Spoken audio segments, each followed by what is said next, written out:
एक middle class लड़की के ख्वाबों का राजकुमार सफेद घोड़े पर चढ़कर नहीं आता है, वो तो बस यूं ही गलियों में मिल जाता है। एक अनाथ लड़की थी, अनाथालय में पली बढ़ी थी। 10वीं के बाद से ही पढ़ाई के साथ साथ पार्ट टाइम नौकरी भी करने लगी। पढ़ाई में मैं औसत थी। तन्हाई और दर्द तो जैसे कभी न जाने के लिए ही मेरे जीवन में आए थे। वैसे तो कई क्लासमेट थे मेरे, पर शायद मेरे दर्द को मुझसे अच्छा कोई भी महसूस नहीं कर सकता था। जिस लड़की की न माँ हो, न बाप हो, न कोई बहन और न कोई भाई, उसके लिए जिंदगी एक सजा से कम नहीं होती है। न तो रोने के लिए कोई कंधा, न परेशानी हल करने लिए किसी का साथ। उलझ कर रह गई थी मैं अपनी बेकार सी जिंदगी में। न तो मुझे किसी से प्यार था और न मुझे किसी का इंतजार था, लेकिन वक्त को कुछ और ही मंजूर था। मैं 18 साल की हो चुकी थी। आगे की पढ़ाई करने मुझे दूसरे शहर में जाना पड़ा और साथ ही मैं पार्ट टाइम जॉब भी करने लगी। सप्ताह के 6 दिन क्लासेस और ऑफिस में बीत जाते थे और संडे थोड़ा आराम करके खत्म हो जाता था। खुद के लिए तो समय ही नहीं मिलता था मुझे। मेरे कुछ पैसे सेविंग्स में चले जाते थे और बाकी के पैसे जरूरत के सामान खरीदने में और कमरे का किराया देने में खत्म हो जाते थे। तभी एक दिन मेरे जिंदगी ने एक नई मोड़ ली। मेरे घर के बगल में रहने एक नया पड़ोसी आया। वैसे तो मैंने पहले उसे नोटिस नहीं किया, लेकिन धीरे धीरे मैं उसे नोटिस करने लगी। मेरे घर से बाहर जाते वक्त और वापस घर आते समय वो अक्सर छत पर टहलता हुआ मिल जाता था। उस दिन हमने एक दूसरे से पहली बार बात की।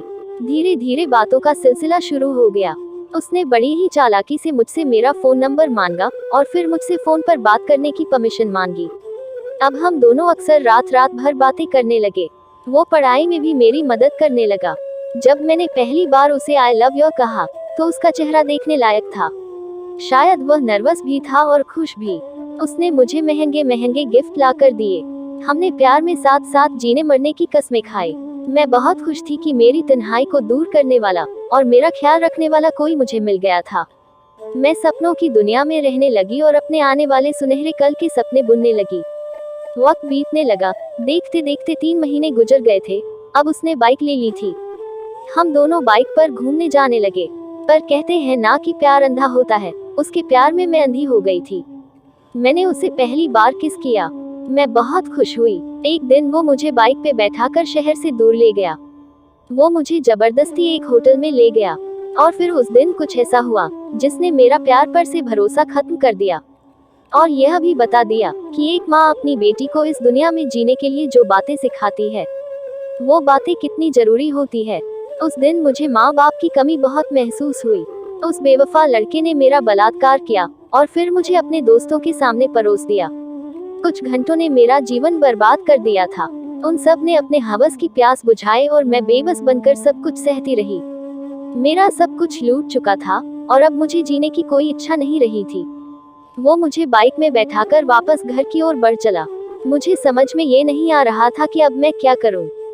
जब बाइक पुल के ऊपर से गुजर रही थी तभी मुझे ख्याल आया कि क्यों न मैं नदी में कूद जाऊं। नदी वैसे भी पानी से लबालब भरी हुई थी। शायद मौत मुझे बुला रही थी और मैं भी मौत के आगोश में समाने को बेताब थी। मैंने उसे बाइक थोड़ा धीरे चलाने को कहा और बाइक के धीमे होते ही नदी में कूद गई।